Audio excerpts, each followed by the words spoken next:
Good afternoon, and thank you so much for making time and joining us for our briefs this afternoon. This is Younib TV live at 1, and let's first take a look at the highlights.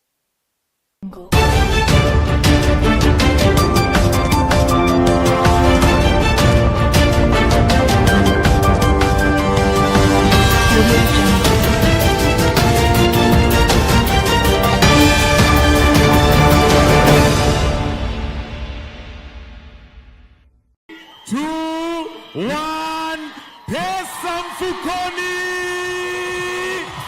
Ndio hiyo.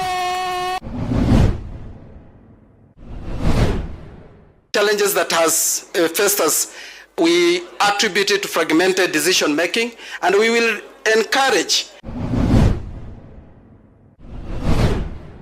We did have an agreement, and as a government, we did have obligations that we committed ourselves to.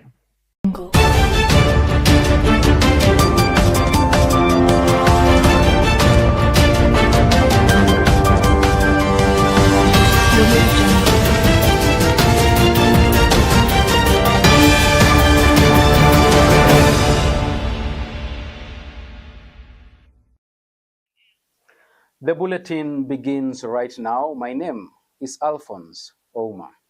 Now, President William Ruto has urged Kenyans to dismiss leaders who promote regressive politics, while also challenging his administration's critics to present feasible ideas that can advance the nation's progressive development agenda. President Ruto asserts that the bottom-up economic transformation agenda is a carefully crafted strategy aimed at addressing the issue of youth unemployment in the country. Simultaneously, the head of state encouraged young Kenyans to take the initiative in pursuing the various government funding opportunities available for youth enterprises. Sasa vijana, tuko tayari? Tuko tayari? Kila mtu ameweka hapo kwa pochi la biashara. Twende kazi. Haya basi tuko tayari. Your Excellency, tutahesabu tatu in 3, 2, 1. Pesa mfukoni. Ndio hiyo. Aya. Sasa hapo kwa mtandao, sasa ngojea pesa. Pesa inakuja hapo, na wakati tunangojea pesa ifike kwa simu yako, mimi nataka niwaulize hawa wangwana. Kwanza wacha tucheze video hapo mjue pesa mtapata kwa njia gani. Wapi video?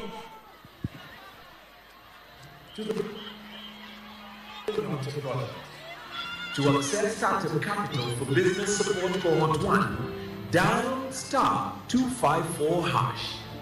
Select Mutua project. Select truck. Select business support. Select access startup capital. Enter some details about your business. Then confirm by entering your mobile money PIN.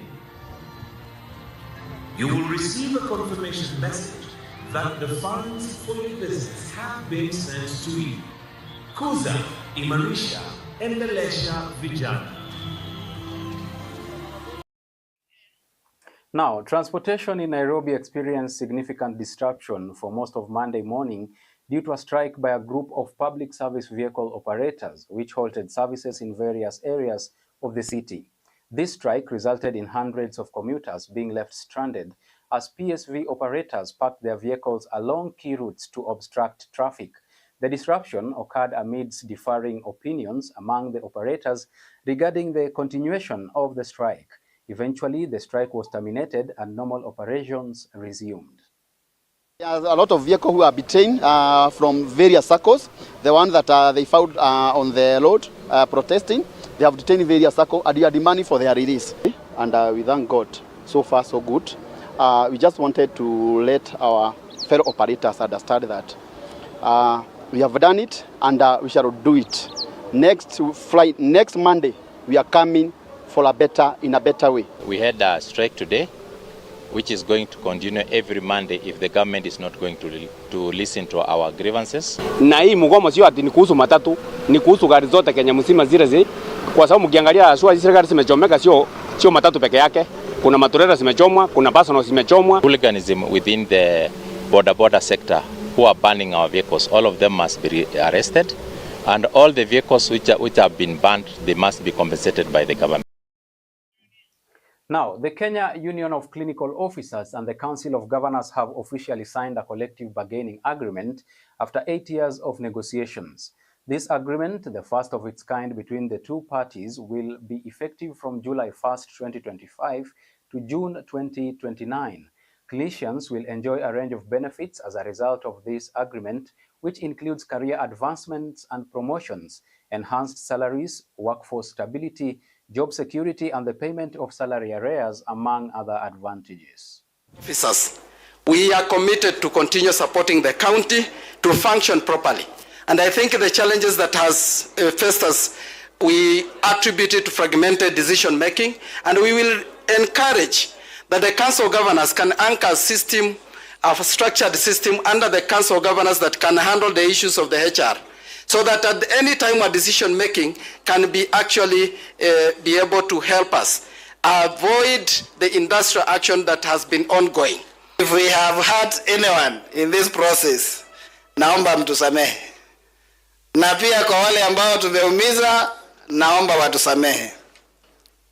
You know, there is no socio-economic development without health, and there is no health without a motivated staff that feels that they are appreciated. Number of counties have also said, well, for us, we will not be able to implement, because usually, even where there is a proposal at the national level, then it goes down to the counties for each county to negotiate according to their ability. So I'm actually not very comfortable with the signing that will be undertaken today, same as for our members, and that is why we will seek the clarifications before the exercise begins. Less than 24 hours following the tragic deaths of 6 individuals in Turkana due to ongoing conflicts along the Turkana West Pokot border, unidentified attackers launched another assault on Monday. This occurred while Interior Cabinet Secretary Kipchumba Murkomen was convening a meeting with local security officials. After his discussions with security leaders in Kainuk, Murkomen issued a warning that a specialized operation aimed at disarming individuals possessing illegal firearms along the unstable borders is forthcoming.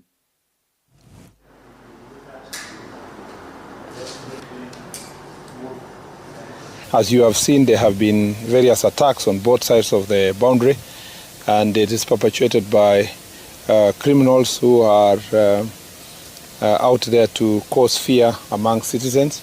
We are aware that some of these criminals have the support of some business people, some political actors, and those are the ones who are supplying ammunitions, inciting violence, and they are on both sides of the two counties, and they have been profiled. We know where they are. I just want to tell them that they should visit Baringo or Elgeyo Marakwet County, or the boundary between Elgeyo Marakwet and West Pokot, and see what happened a few months ago. In fact, I've been told that there was today an attack within Turkana itself, between two groups within Turkana itself. It's very shameful, apparently to show defiance when it comes to security operations here.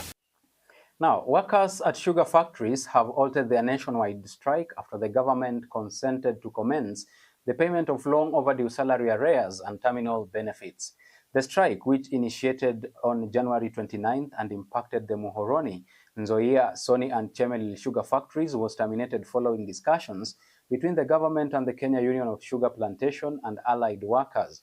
As per the agreement, the government is set to disburse 1 billion shillings within a fortnight to alleviate the workers' difficulties, with the remaining 9.8 billion to be disbursed in phases through the supplementary budget and future allocations.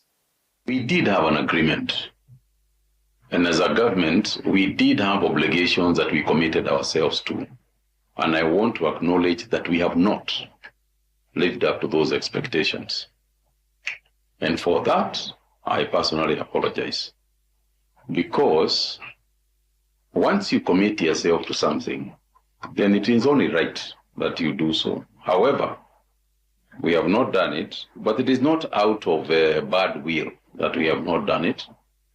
It is out of circumstances within the country. The country has certain challenges related to availability of funds and availability of money and fiscal space that exists in the country. Since we are now engaging and talking, we'll ask our workers to go back to work so that they allow us to continue engaging as we finalize this discussion. So we wish that to state that the strike has been called off as we continue engaging to discuss on matters that affect them directly. And now, across the borders, the Malawi Congress Party MCP has described the recent arrests of some of its senior members as a sign of fear and failure by the ruling Democratic Progressive Party DPP government. The MCP spokesperson Jesse Kabwira made the remarks in an interview with Lunta Television as she confirmed the arrest of its party members, including former Minister of Finance Sosten Gwenge and former Minister of Agriculture Sam Kawele. Charity Chilanga reports from Malawi. Kabwira accused the DPP government of suffering from what she termed an inferiority complex, arguing that the arrests are a response to growing public dissatisfaction over rising prices of basic goods, fuel hikes, and unfulfilled campaign promises such as free education. She said Malawians are aware of who is responsible for the economic hardships they are facing, adding that arrest will not change public opinion ahead of possible by-elections. Kabwira maintained that the party is not intimidated by the arrest and warned that such actions are an indication of a failed administration. Interpret this is that the DPP government is suffering from an inferiority complex. And I think this is a sheer display of how afraid they are of us. You must remember that a by-election is coming. We have a series of by-elections. And what they are showing is they know fully well that the people who are going to vote are well aware of who has increased prices and who is responsible for unkept promises. They were promised free food in universities. They failed to do that. They talked of free education, and all they've done is remove the 10,000 quarters, which they're even failing to sustain. They know who is it that has increased fuel and made a choice, the price of fuel, and made a choice to make sure that they are taxed, even for breathing, even for existing. They know who has chosen to remove them from jobs. Meanwhile, police say they are yet to disclose the charges facing the two former cabinet ministers. National Police spokesperson Raiwo Chimtambo said they are still operating within the 48-hour period allowed by law before taking the suspects to court to face formal charges. Yes, I can confirm that former Minister of Agriculture, Honorable Sam Kawale, is in police custody. Kawale handed himself over to police before his arrest on Monday, while Gwenge was arrested on Sunday and is currently being held at Lumbadzi police station. Recently, police also arrested other MCP figures, including party spokesperson Jesse Kabwira, 2025 general elections running mate Virumbiko Mumba, former Minister of Homeland Security Ezekiel Ngoma, former Minister of Information and Digitalization Moses Konkuyo, among others. And that report from Malawi wraps up what we had prepared for you this afternoon. Thank you so much for choosing time to stay informed and updated with us right here at Younib TV live at 1. Now, from all of us here at Younib TV, we wish you a good afternoon.